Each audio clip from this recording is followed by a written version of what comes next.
Seja bem-vindo ao terceiro episódio da nossa série de reflexões, capítulo a capítulo, sobre o livro O Ego é o Seu Inimigo, de Ryan Holiday. Hoje, entramos na primeira parte, por assim dizer, do livro, né? A aspiração, a parte 1, a aspiração. Eu gostaria de pedir que você assistisse o vídeo todo e, caso goste do conteúdo, curta, comente, siga o canal e compartilhe com alguém que você acredita, né, que possa estar precisando dessa reflexão. Então vamos lá, né? Todos nós, em algum momento da vida, sentimos essa força nos movendo para frente. A gente quer mais, a gente quer crescer, a gente quer conquistar, alcançar algo significativo na vida. Mas o que diferencia aqueles que realmente chegam lá, nesses objetivos, daqueles que se perdem pelo caminho? O ego. Para ser mais preciso, o quanto souberam controlar, dominar o seu ego. Então, o Ryan Holiday, ele nos alerta que o ego é uma sombra, né? É como se fosse uma sombra constante em nossa jornada. Ele nos cega para a realidade, nos ilude com grandiosidade e nos impede de enxergar os passos reais que precisamos dar para alcançar nossas aspirações. Hoje, a gente vai tentar explorar um pouco, né, do perigo da arrogância, né, e a necessidade de humildade e a importância da realidade em nossa caminhada. E aí eu separo um trecho, né, em que diz: seja qual for sua aspiração, o ego é seu inimigo.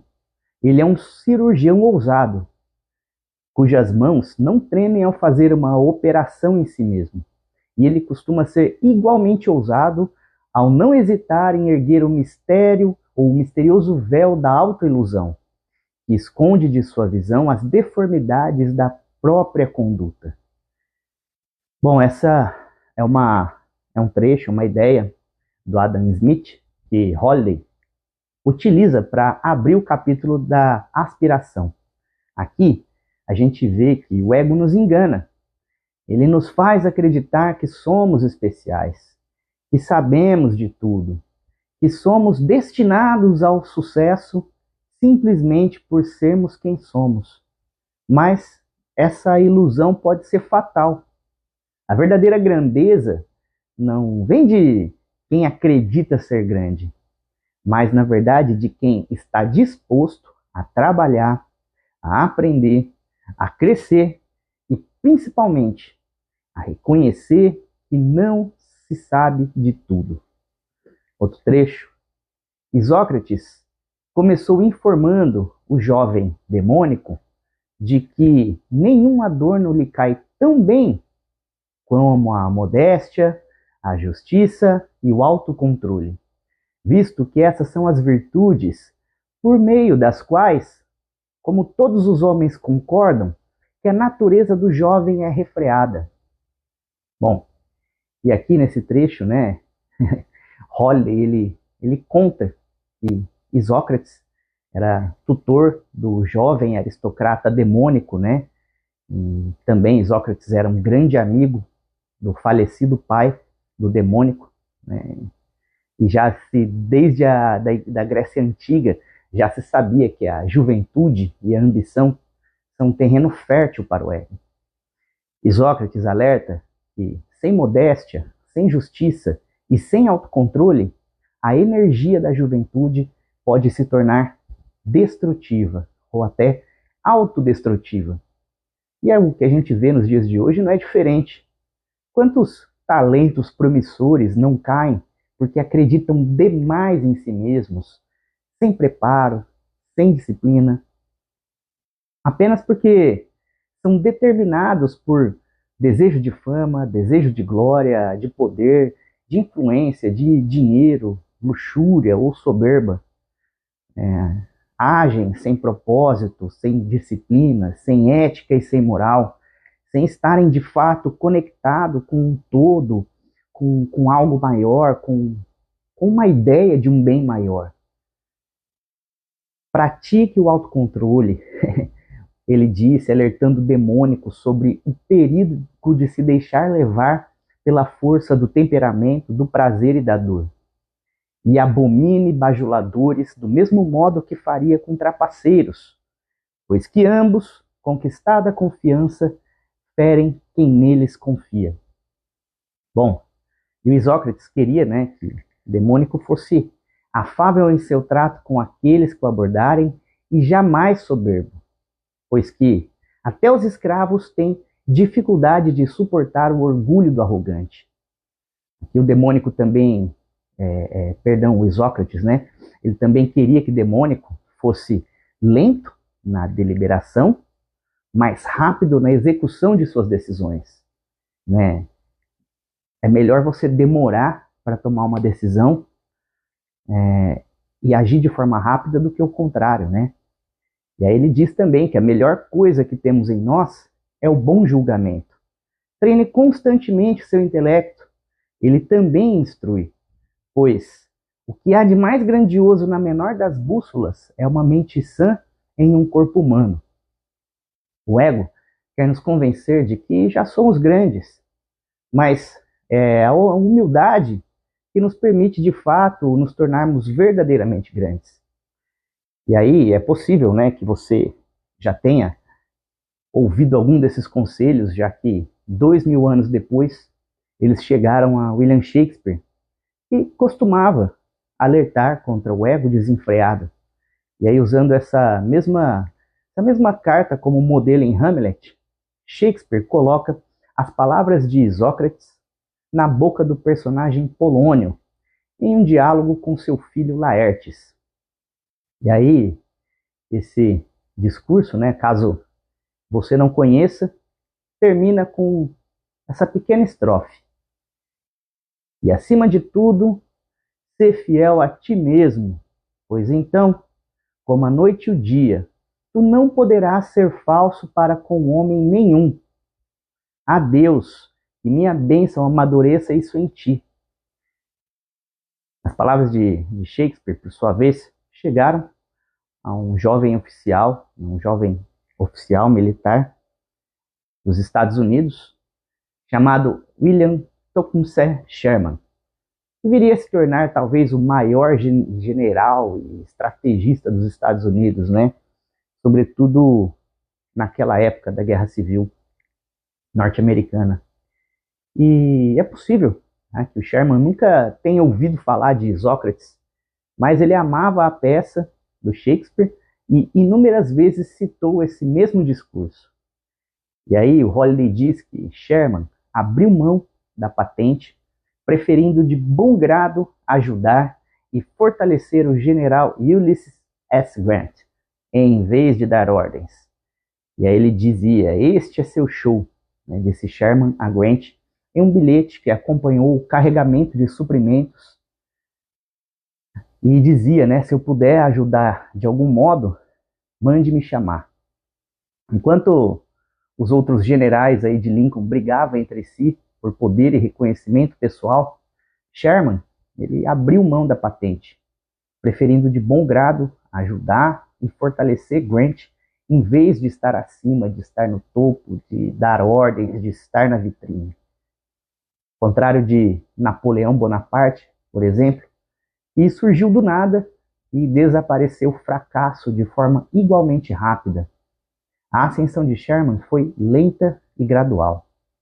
Ele passou os primeiros anos de sua vida em West Point e depois no exército. E aí nos primeiros anos, né, de serviço militar, o Sherman ele percorreu quase todo o território dos Estados Unidos a cavalo, aprendendo lentamente, minuciosamente, pacientemente, cada parada. E assim que ocorreram, né, que estouraram aí os primeiros conflitos da Primeira Guerra Civil, da Guerra Civil, Sherman seguiu para o leste a fim de se apresentar como voluntário e logo foi empregado na Batalha de Bull Run, que foi uma derrota particularmente desastrosa para o lado da União, né, o lado em que Sherman lutava. Mas, por outro lado, ele acabou se beneficiando, né, da grande escassez de lideranças ali do início da guerra, e que a União tinha também, e ele acabou sendo promovido a general de brigada e convocado para uma reunião com o presidente Lincoln e o seu principal conselheiro militar. Porém, né, em diversas ocasiões, mesmo estando ali em uma posição privilegiada e de grande, né, responsabilidade, o Sherman ele exibiu autonomia suficiente para traçar estratégias e planos diretamente ao presidente, mas no final, né, no final dessa viagem, no final desse encontro, ele fez um estranho pedido, né, disse que só aceitaria a promoção com a garantia de que não teria de assumir um cargo mais alto na hierarquia. Bom, será que o presidente Lincoln, na época, podia dar a sua palavra com relação a isso? Claro, né? Na verdade, se você pensar, com tantos outros generais pedindo as maiores patentes, né, e o máximo de poder possível, o presidente Abraham Lincoln ele concordou na hora, né, e de bom grado com aquele pedido. Então, naquela altura, o Sherman ele se sentia mais confiável como o segundo, né, do que estar acima. Aí você consegue imaginar uma pessoa ambiciosa recusando a chance de avançar em suas responsabilidades porque quer estar preparada para elas? Isso é mesmo tão louco assim? Não que Sherman, né, tivesse sido sempre um modelo perfeito do comedimento, da prudência, da ordem do comando, né? Ele, claro que ele teve também seus problemas, né? E ele achava, mas o ponto forte é que ele achava que ele conhecia as próprias capacidades e também os seus limites, né? E na verdade ele é um exemplo de quem compreendeu a realidade e dominou o seu ego. Então, em vez de buscar o máximo de poder e status, ele entendeu que a sua contribuição real estava em apoiar seu companheiro de batalha. Isso nos leva à reflexão, né? Quantas vezes a gente deixa de colaborar porque o nosso ego quer que nós sejamos os protagonistas. Quantas oportunidades perdemos por querer reconhecimento imediato, ao invés de focarmos no que realmente precisa ser feito? No fim da guerra, Sherman era um dos homens mais famosos dos Estados Unidos e, mesmo assim, não buscou cargos públicos, rejeitou totalmente, né, qualquer interesse relacionado à política, agindo de forma contrária aos seus colegas militares da época, né, e desejava apenas fazer o seu trabalho e um dia se aposentar, dispensando os elogios e atenções característicos de tamanho sucesso. Ele escreveu, né, um alerta para o seu amigo, seu companheiro de batalha, o Ulysses S. Grant, né, dizia: seja natural, seja você mesmo, e essas lisonjas serão como brisa passageira do mar em um dia quente de verão.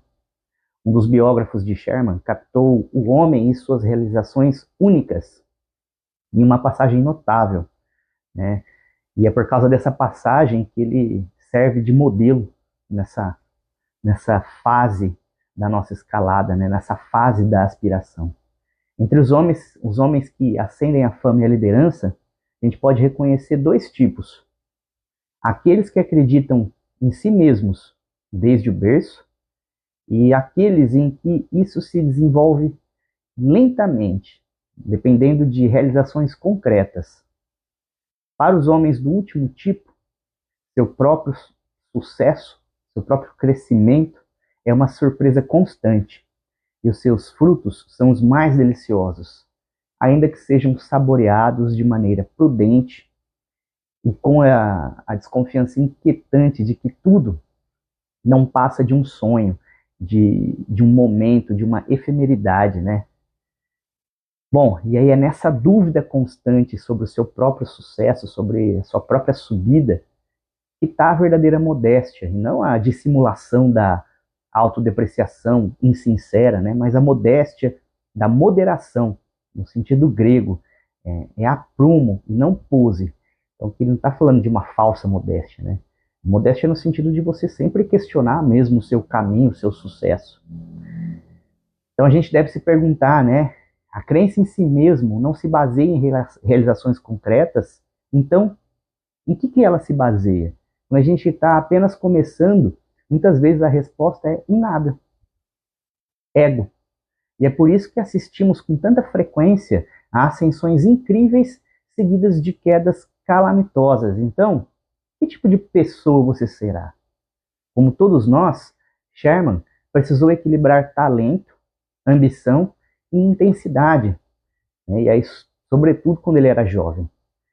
Balancear com proeza essa equação foi em grande parte o motivo pelo qual ele conseguiu administrar o sucesso que no final das contas modificou sua vida.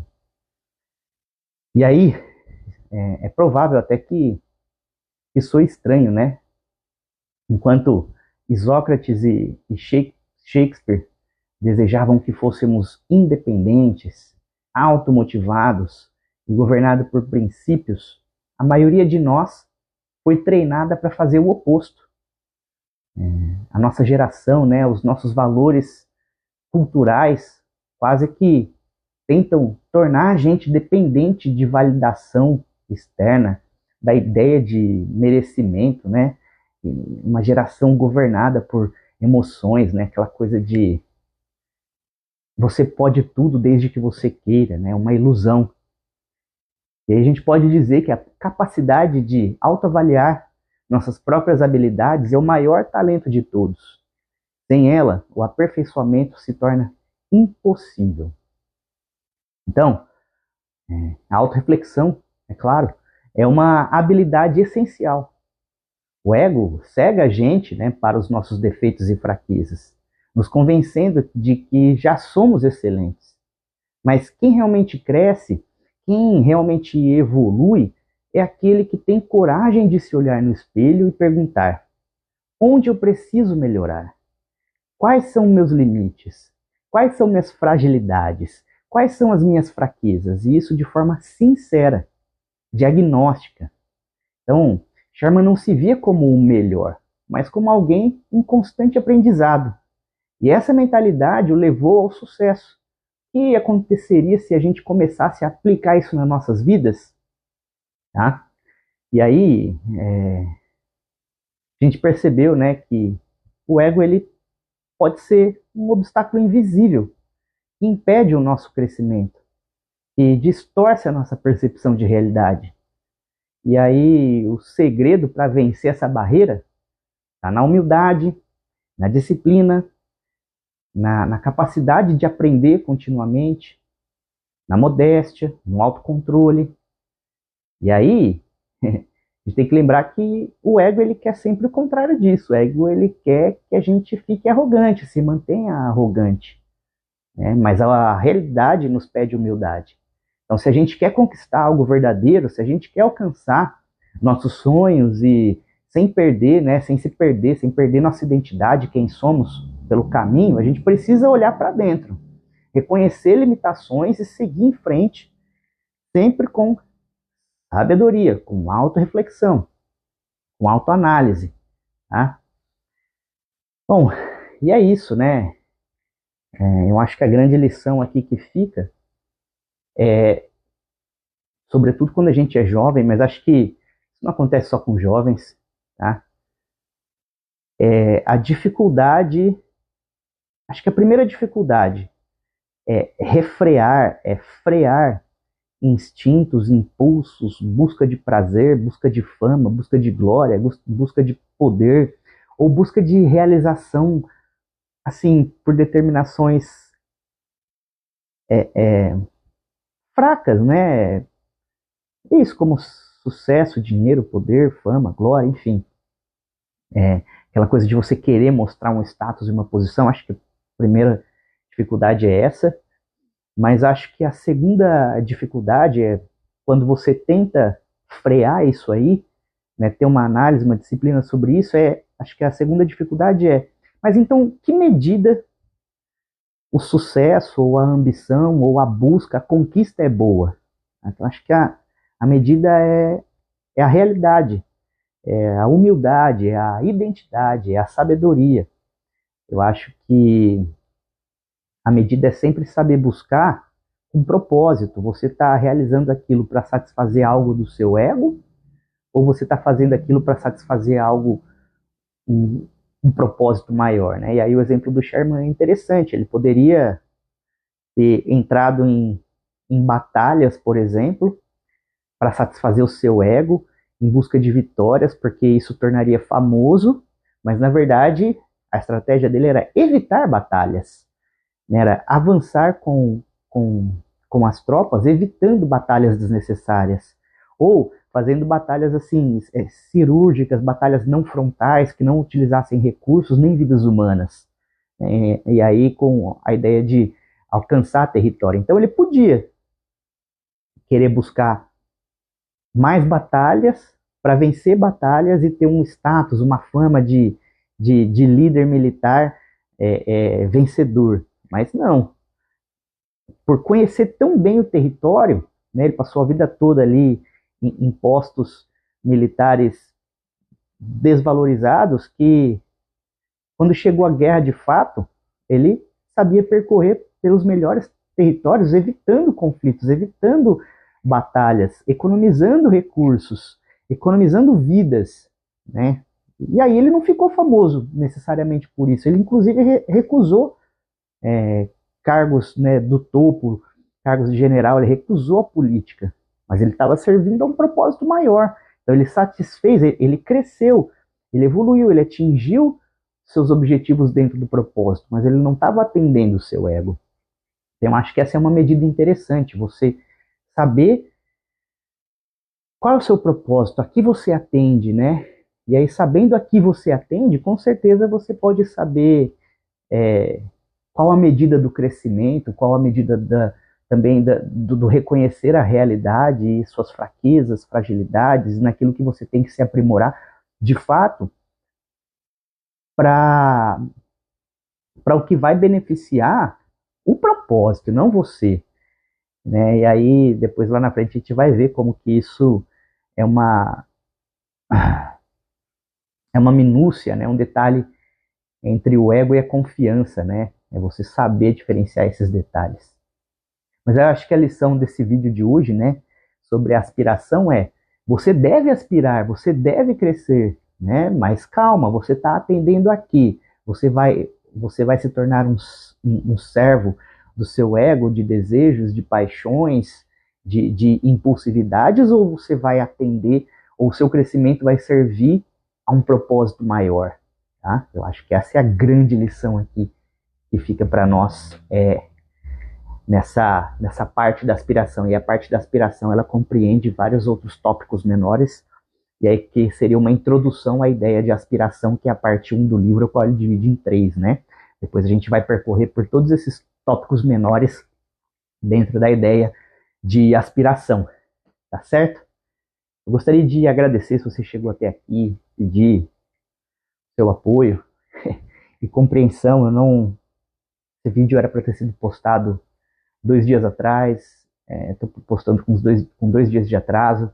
Vou tentar postar os de ontem e o de hoje também, para tentar enquadrar novamente nos dias corretos, mas eu estive com muitas atividades aí no meu trabalho, e creio que de ontem para hoje eu tenho ficado um pouco doente, tem dificultado um pouco mais aqui, mas como eu sempre falo para vocês, isso aqui atende um propósito. Até estava conversando com a minha mulher, imagina daqui 30, 40, 50 anos, filhos, netos, bisnetos, poderem olhar para esse conteúdo. Olha, isso aqui era um pouco que aquela pessoa pensava, que ela buscava para a vida dela, e talvez possa servir de conselho para aqueles que eu amo quando eu não estiver mais aqui. Então acho que agora eu consegui encontrar o verdadeiro propósito disso que eu faço. Eu sabia que eu tinha que fazer, e dentro de mim dizia que eu tinha que deixar essa mensagem, mas agora parece que eu sei por que eu deixo essa mensagem. Essa mensagem é para quando eu não estiver mais perto da minha filha, para quando eu não estiver mais perto do meu filho, eu puder deixar isso aqui para eles. Quando eles puderem acessar 1.000, 2.000, 3.000 vídeos meus, pensando alto, né? Talvez nem isso, só 100 mesmo vídeos, 20 vídeos, 10 vídeos, enfim. E ter acesso a isso e pensar, olha, esse era o meu pai, ou era isso que meu pai queria deixar para nós. Isso para mim já vai ter cumprido o propósito. E é claro, se atender a você também, como tem atendido a mim, o meu próprio crescimento pessoal, eu já fico muito feliz, satisfeito e realizado. Tá certo? Muito obrigado e confie na jornada.